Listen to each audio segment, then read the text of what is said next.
There have been many famous people in STEM and many women, but one that stands out is Grace Hopper. You might be wondering, who was Grace Hopper? Grace Hopper was a computer scientist, mathematician, and served in the Navy as a Rear Admiral. She was born on December 9th, 1906, in New York City. The fields she worked in, such as comp sci, were primarily dominated by males during the late 1900s, and few women worked in them. Her work in computer science was especially revolutionary, but first let's talk about some languages. In the late 1900s, most programming languages were assembly programming languages. Assembly programming languages are basically programming languages, which are very similar to machine code like binary. They are very difficult to learn due to how different they are from normal languages.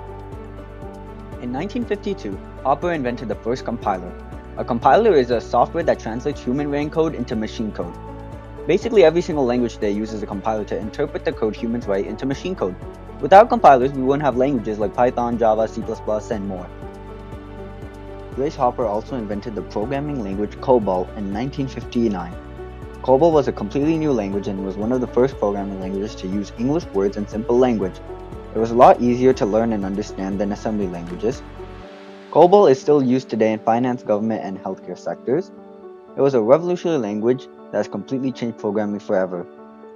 Hopper has received many awards for her achievements. In 1991, Hopper received the National Medal of Technology, and in 2016, she received the Presidential Medal of Honor for her contributions.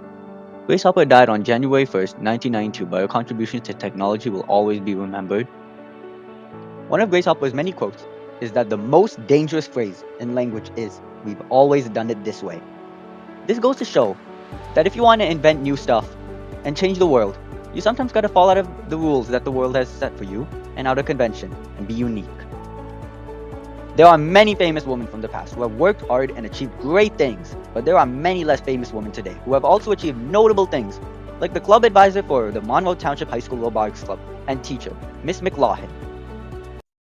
Here is our interview with Miss McLaughlin. Do you have any experience in STEM? Yeah, I do. My entire bachelor's degree and my master's degree was in STEM and STEM education, and that's the type of courses that I teach at the high school level. What is like the biggest problem you face when when you want to become a teacher? What was the biggest problem you faced? I think one of the biggest problems I faced was finding what I was most interested in personally, what was the content that I was really passionate about, and it became difficult for me to say, okay, well, what do I want to go on and teach my students? But I'm happy doing what I do now. What did you find interesting in the topic you teach, like STEM? I like how hands-on it was and how different it was. I don't have to stand up in front of the room and lecture my students all class block every single day with new content. We get to learn new things and then put them into practice and apply them and see how they're used in the real world. In your opinion, in STEM wise, what was the biggest achievements that you made? The biggest achievements I made are probably learning and overcoming. We've only talked about a boundaries few of the knowledge I many great have. women like Grace Hopper and Miss McLaughlin who have worked in STEM and overcame many adversities and achieved great things. As we've learned from these women, sometimes in life, you should chase what makes you happy. You might not know what you want to do right now, but eventually you will find it.